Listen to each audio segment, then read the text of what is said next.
కంగారు పడకండి. తను పిచ్చిదే కానీ ఎవ్వరిని ఏమీ చేయదు. చూడటానికి పిచ్చిదాల్లా కూడా ఉండదు. మా కోడల్లా మంచిగా ఉంటుంది. పాపం ఆ సీత పెళ్లి పీటల మీదే ఆగిపోయింది. ఆ షాక్తో తనకు మతిస్థిమితం తప్పి పిచ్చి పట్టింది. తను ట్రీట్మెంట్ కోసం మా కోడలు మధుమిత ఈ ఇంటికి తీసుకొచ్చింది. హాస్పిటల్లో కాకుండా ఇంట్లో ఉంచి ట్రీట్మెంట్ చేయిస్తే తను త్వరగా రికవర్ అవుతుందని మా ఇంట్లోనే పెట్టుకొని ట్రీట్మెంట్ ఇప్పిస్తున్నాం. సీత పిచ్చి వల్ల ఒకటే ప్రాబ్లం. ఆగిపోయిన తన పెళ్లిని తలుచుకొని మా రామే తన భర్తని అమాయకంగా అందరితో చెప్పుకుంటూ తిరుగుతోంది. పిచ్చి తగ్గే వరకే కదా అని మేము పట్టించుకోకుండా వదిలేశాం. మీరు ఆ పిచ్చమ్మాయి పట్ల జాలి చూపించండి తప్ప రామ్ తన భర్తని చెప్తే తన పిచ్చి మాటల్ని నమ్మకండి. తనను ఫోటోలు వీడియోలు తీయకండి. మీరు కాన్సంట్రేట్ చేయాల్సింది మా రామ్ మీద, మా కోడలు మధుమిత మీద. మీ ఫోకస్ మొత్తం ఆ జంట మీదే ఉండాలి. వాళ్లనే మీరు హైలైట్ చేయాలి. రామ్ పక్కన సీత ఉన్నా కూడా పొరపాటును కూడా వాళ్ళిద్దరు ఫోటోలు తీయకండి. పిచ్చి తగ్గాక మళ్ళీ పెళ్లి చేసుకోవాల్సిన పిల్ల కదా, తర్వాత ప్రాబ్లం రాకూడదనే చెప్తున్నాం. అర్థమైంది సార్. మీ అబ్బాయి రామ్ మీ కోడలు మధుమితంలో మాత్రమే కవర్ చేయాలి, అంతే కదా? అంతే. ఆ పిచ్చి దాన్ని అస్సలు పట్టించుకోకండి. తను ఏం చెప్పినా నమ్మకండి. తను మిమ్మల్ని ఏమీ చేయదు. మీరు తనని కవర్ చేయకండి. ఓకే మేడం, మీరు చెప్పినట్టే చేస్తాం. లోపలికి వెళ్ళండి. స్నాక్స్ డ్రింక్స్ రెడీగా ఉన్నాయి. అర్చన, గిరి, మీరు మీడియా వాళ్ళని జాగ్రత్తగా చూసుకోండి. అలాగే.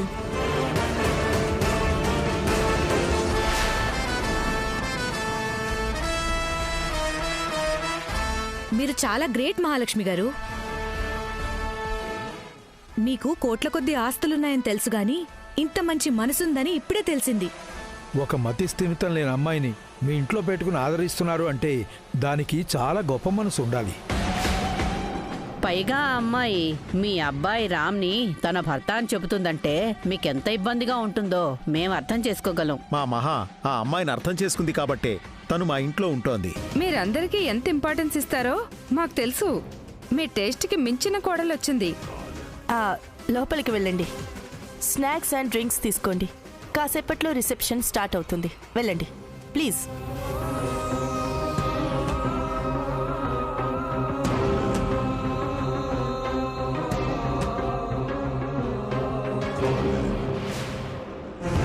నీ ప్లాన్ ఆల్మోస్ట్ సక్సెస్ మహా. ఇక నుంచి అందరూ మధుమితే మన కోడలని, సీత పిచ్చిదని అనుకుంటారు. అది సరిపోదు జన. మనం ఇంకా పబ్లిసిటీ చెయ్యాలి. మధుమితే మన కోడలు అని, సీత పిచ్చిది అని జనంలో బలంగా నాటుకుపోవాలి. అందరూ కూడా ఇదే ఫిక్స్ అయిపోవాలి. చేద్దాం మహా. పని కట్టుకుని జనంలో ఇదే ప్రచారం చేద్దాం. నీ స్కెచ్ అద్భుతం. ఈ స్కెచ్ జాగ్రత్తగా అమలయ్యేటట్టు చూసే బాధ్యత నీదే జన. ఆ సంగతి మాకు వదిలే. సూర్య సంగతి ఏం చేశావు? మధుని కన్న తండ్రే అవమానించాడు. మధు వదిలేసిన మహాలక్ష్మి గారు మధుని గౌరవిస్తున్నారు. మంచి మనసుతో మా రిసెప్షన్ జరిపిస్తున్నారు.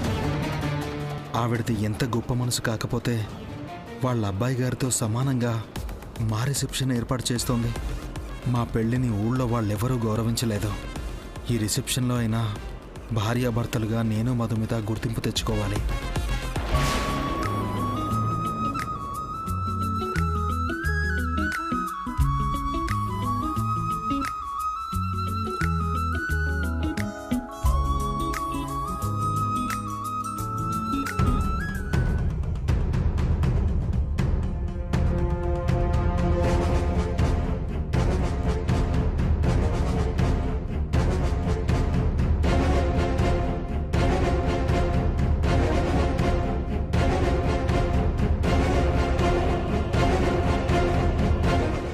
అమ్మాయే Madhumita.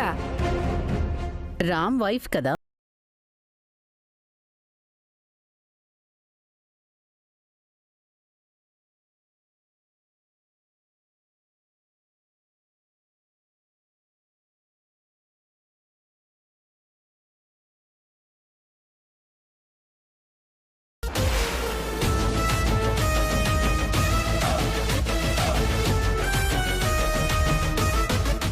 Ram Madhumita made for each other కదా. అవును, చూడ చక్కని జంట, కనుల పండుగగా ఉన్నారు. మీతో సీత రాలేదా మధుమిత గారు? లేదు రామ్ గారు, వీళ్ళు నన్ను ముందే కిందకి తీసుకొచ్చేశారు. వదినా ఇటు చూడండి, అన్నయ్య ఇటు చూడు.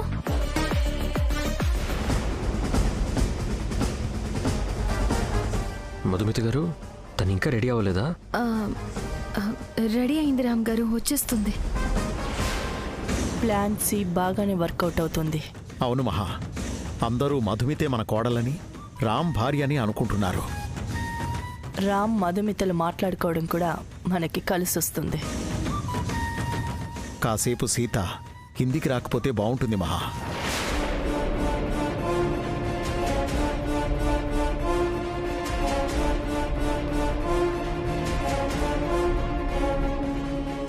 రామ్ పక్కన మధుమితుందేంటి? సీత ఎక్కడ?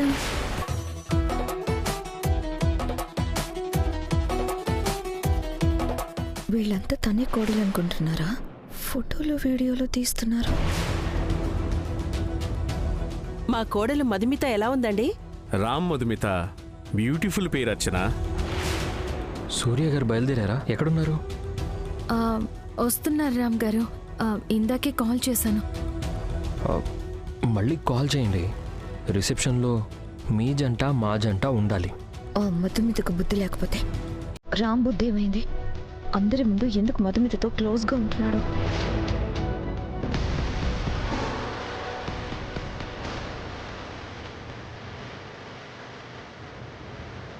సీత వస్తోంది మహా. బలి పశువు జాతరలో ఎంటర్ అవ్వబోతోంది జన.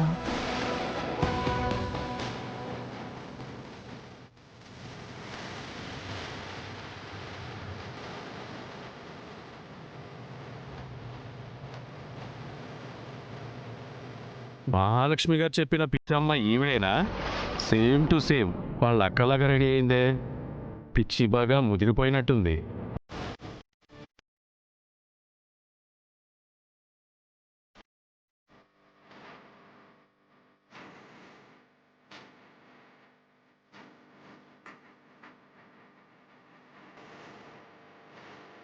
అక్క నాకంటే ముందొచ్చిందేంటి? నాతో ఒక మాట కూడా చెప్పలేదు. ఆల్రెడీ సూర్యబావ వచ్చేసారా? నువ్వు కిందకి ఎప్పుడు వచ్చావక్క? నేను నీకోసం పైన వెయిట్ చేస్తుంటే వీళ్ళు నన్ను కిందకి తీసుకొచ్చేసారు సీత. సూర్యబావ వచ్చారా అక్క? ఇంకా రాలేదు సీత. మా అమ్మా నాన్న కూడా ఇంకా కిందకి రాలేదు. One selfie please. Okay aunty. రా అన్నయ్య. మధువన సెల్ఫీ దిగుదాం పదా. నన్ను వదిలేసారేంటి? నేను కూడా సెల్ఫీలో ఉంటాను. సీత, ఇంత లేట్గా వచ్చావేంటి? ముందుకు రా, నాతో ఉండు. థ్యాంక్స్ రామ్ గారు. థ్యాంక్ యూ మధుమిత గారు. Thank you, thank you.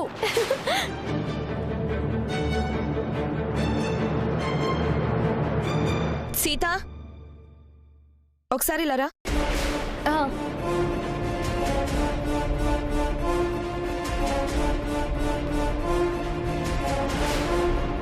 ఏంటి పిన్ని, అక్కడ అందరూ ఉంటే నన్ను ఎక్కడికి తీసుకొచ్చావు? అక్కడ ఏం జరుగుతుందో నీకు తెలుస్తుందా? అసలు ఈ ఇంట్లో ఏం జరుగుతుందో ఇప్పటికైనా నీకు అర్థమవుతుందా? ఇప్పుడు ఏమైంది పిన్ని? అంతా బాగానే ఉంది కదా. ఏంటి అంతా బాగానే ఉందా? నీ కళ్ళకి తేడా ఏం కనిపించట్లేదా? మీకేమనిపించింది తేడాగా? నిజంగా నీకేం కనిపించట్లేదా సీత? మీకేమనిపించిందని అడుగుతున్నాను. నువ్వు కొన్ని విషయాల్లో తెలివిగా ఉంటావు గాని నిజానికి నువ్వు చాలా అమాయకురాలివి. నీకు అర్థం అయ్యేలా చెప్పాలి. రామ్ ఎవరు? మా ఆయన, మా శ్రీవారు, నా భర్త, నా పెనిమిటి. రామ్ పక్కన ఉండాల్సింది ఎవరు? ఇంకెవరుంటారు? నేనే. మరి ఇందాక రామ్ పక్కన ఎవరున్నారు? అది పిన్ని. చెప్పు సీత, రామ్ పక్కన మీ అక్క మధుమిత ఎందుకుంది? అంటే పిన్ని, నేను కిందికి రావడం కాస్త ఆలస్యమైంది. ఈలోగా ప్రీతి ఉషాలు అక్కని కిందికి తీసుకొచ్చారు. ఫోటోలు తీసేవాళ్ళు వచ్చారని అక్కను ఆయన్ను పక్కన నిల్చోబెట్టారు. ఈరోజు మా అక్క రిసెప్షన్ కూడా కదా, అందుకే వాళ్ళు కూడా ఫోటోలు తీస్తున్నారు. అదే కదా జరిగింది. ఇదంతా ఏదో క్యాజువల్ గా జరిగినట్టు అనుకుంటున్నావా? ఒక ప్లాన్ ప్రకారం జరిగినట్టు నీకు అనిపించట్లేదా? ప్యానా? ప్యాన్ ఏంటి పిన్ని? అదేంటో పూర్తిగా తెలుసుంటే నేనే చెప్పేదాన్ని. ఒక్క విషయం అర్థం చేసుకో సీత. మధుమిత మంచిదే కావచ్చు, తను నీ సొంత అక్కే కావచ్చు, కానీ తన స్థానం వేరు, నీ స్థానం వేరు. నీ స్థానం రామ్ పక్కన. నీకు ఇంకా అర్థమయ్యేలా చెప్పనా? మీ అక్కకి ఇంట్లో అందరూ ఎందుకు అంత విలువిస్తున్నారు? తను మా అక్క కాబట్టి. మీ అక్కకి అంత విలువిస్తున్నప్పుడు నీకెందుకు ఇవ్వట్లేదు? ఇస్తున్నారు కదా పిన్ని, ఈ ఇంటి కోడలుగా నన్ను గౌరవిస్తున్నారు కదా అని భ్రమపడుతున్నావు. నీ ముందు అందరూ నటిస్తున్నారు.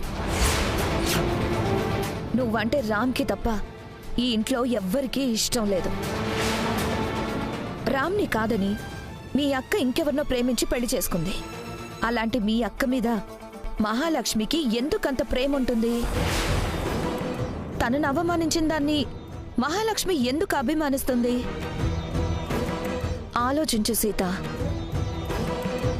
మీ పెళ్ళే యాక్సెప్ట్ చెయ్యని మహాలక్ష్మి ఇప్పుడు మీ అక్క రిసెప్షన్ని కూడా జరిపిస్తుందంటే ఇది ఏదో ప్లాన్ కాక ఇంకేంటి? మహాలక్ష్మి గురించే కాదు, మీ అక్క గురించి కూడా ఆలోచించు. మధుమిత ఎంత మీ అక్క అయినా తన హద్దుల్లో తనుండాలి. నీ స్థానం నీకివ్వాలి. లేదంటే నువ్వు బాధపడతావు. ఆలోచించు.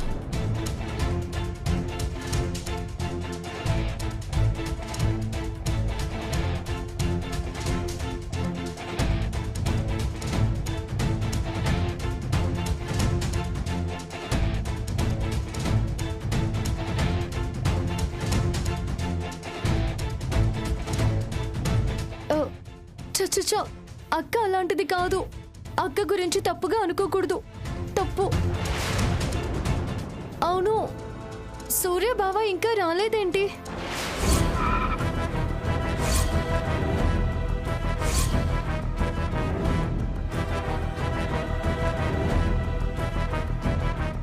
మహాలక్ష్మి గారు, మీ కోడలు మధుమిత చాలా అందంగా ఉంది.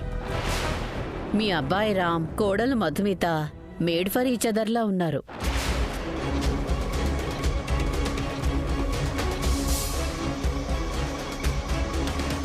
మీకు తగ్గ కోడలనే తెచ్చుకున్నారు మహాలక్ష్మి గారు. అందమైన కోడలు కావాలనుకొని అది సాధించారు.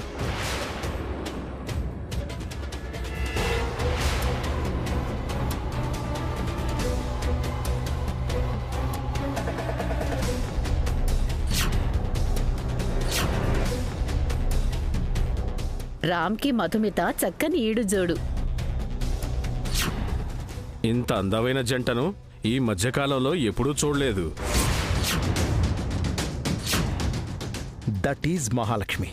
తను అనుకున్నది సాధిస్తుంది.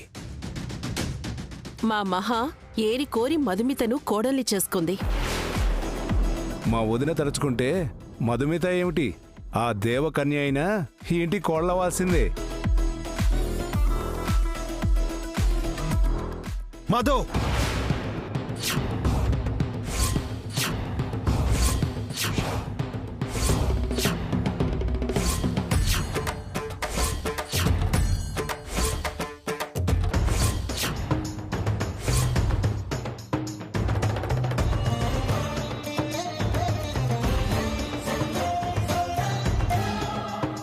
ఏం జరుగుతుంది ఇక్కడ?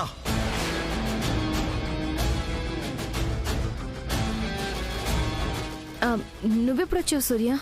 ఏ, నేను రాననుకున్నావా? రాకూడదు అనుకున్నావా?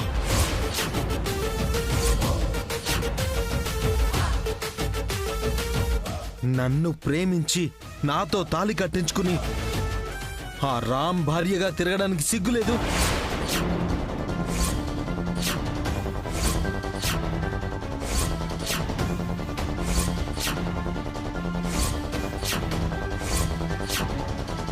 ఏం మాట్లాడుతున్నావు సూర్య? నేను రామ్ గారి భార్యనేంటి? మరి రామ్ పక్కన నువ్వేంటి?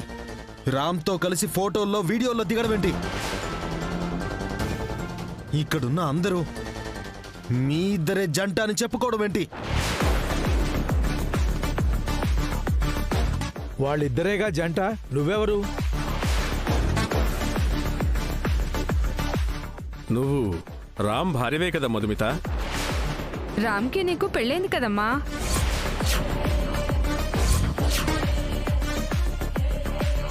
మా అక్క మధుమిత మామ భార్య అని మీకెవరు చెప్పారు? నా వైఫ్ సీత, మధుమిత కాదు. మధుమిత అని ఎవరు చెప్పారు మీకు?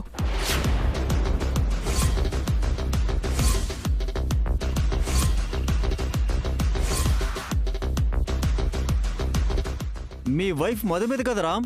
మీ ఇద్దరికి పెళ్ళైంది కదా అని ఎవరు చెప్పారు మీకు అని అడుగుతున్నాను. మామ భార్యను నేను. నువ్వు రామ్ గారి భార్యవా? నీ మొహం ఎప్పుడైనా అద్దంలో చూసుకున్నావా? మధుమిత అందం ఎక్కడా, నీ అందం ఎక్కడా?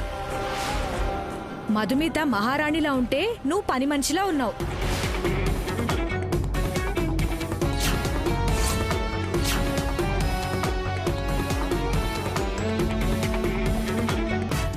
నీలాంటి అమ్మాయి రామ్కి దిష్టి తీయడానికి కూడా పనికిరాదు. అలాంటిది మహాలక్ష్మి కోడలుగా ఎలా చేసుకుంటుంది? నువ్వు పిచ్చిదానివని జాలిపడి మహాలక్ష్మి గారు నిన్ను ఇంట్లో పెట్టుకున్నారు. అందమైన అక్కకు చెల్లివైనా నువ్వు రామ్ గారు లాంటి అబ్బాయికి భార్యవైపోతావా? నాకు పిచ్చేంటి? ఎవరు చెప్పారు? ఒకరు చెప్పేదేంటి, నిన్ను చూస్తుంటేనే తెలుస్తుంది కదా. నీ పిచ్చి తగ్గేంత వరకు మహాలక్ష్మి గారు నేను ఇంట్లో పెట్టుకున్నందుకు బాగానే బుద్ధి చెప్పావు.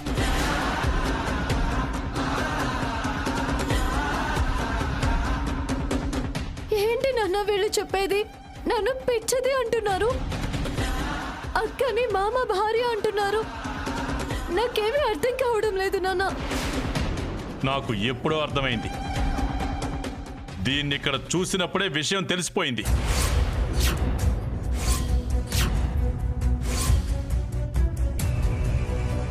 ఇది ఏదో ప్లాన్తోనే ఇక్కడికి వచ్చింది.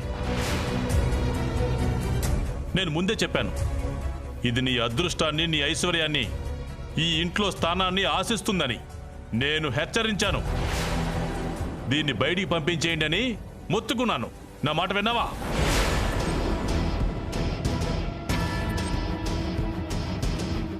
ఏంటే నువ్వు చేసిన పని? నీ తోడ పుట్టిన చెల్లెలికి ఎంత ద్రోహం చేస్తావా? నీకు రామ్ నచ్చితే ఆ సూర్యతో లేచిపోయి ఎందుకు పెళ్లి చేసుకున్నావు? సీతనెందుకే ఎందుకు కష్టాలు పాలు చేశావు? ఇప్పుడు ఎందుకు మా పరువు తీస్తున్నావు? అమ్మా, నాకే పాపం తెలీదమ్మా. ఏ పాపం తెలియకుండానే ఇక్కడికి వచ్చావా? ఏ ప్లాను లేకుండానే వీళ్లతో వదిన వదిన అని పిలిపించుకుంటున్నావా? ఏ స్వార్థం లేకుండానే రామ్తో కలిసి ఫోటోలు దిగావా? నాకే ప్లాన్ లేదు నాన్న. నాలో ఏ స్వార్థం లేదు. నీలో ఏ స్వార్థం లేకపోతే ఇంత ఖరీదైన చీర ఎందుకు కట్టుకున్నావు? ఇంత విలువైన నగలు ఎందుకు వేసుకున్నావు? ఈ ఇంటి కోడలు సీతతో సరిసమానంగా ఎందుకు రెడీ అయ్యావు? ఏ ఉద్దేశంతో రెడీ అయ్యావు చెప్పు.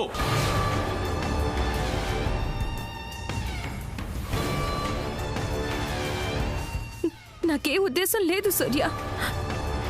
వాళ్ళు ఇలా రెడీ అవ్వమన్నారు, అయ్యానంతే. ఎవరు రెడీ అవ్వమన్నారు నిన్ను? ఎవరు చెప్పారు నీకు ఇలా చేయమని?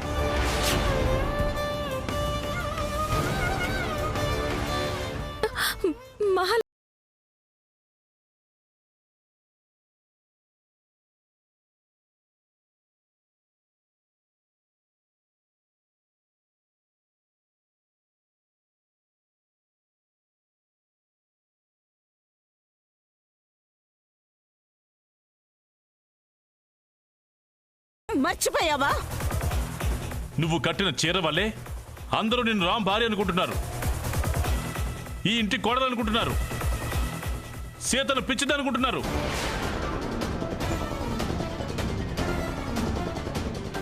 ఇలా చేయడానికేనా నువ్వు ఇక్కడికి వచ్చింది? అక్కడ నన్ను వదిలేసి ఇక్కడ రామ్ భార్యగా ఉండిపోవాలనుకుంటున్నావా? ఆపు సూర్య, నేను రామ్ భార్యని కాదు, నీ భార్యని.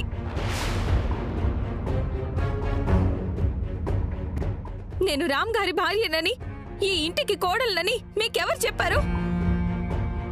నా చెల్లెలు పిచ్చిదని ఎవరు చెప్పారు? మీ అంతటి మీరే డిసైడ్ అయిపోతారా? మా గురించి తప్పుగా అనుకోవడానికి మీకు ఏ హక్కు ఉంది? ఎవరు చెప్పారు మీకు?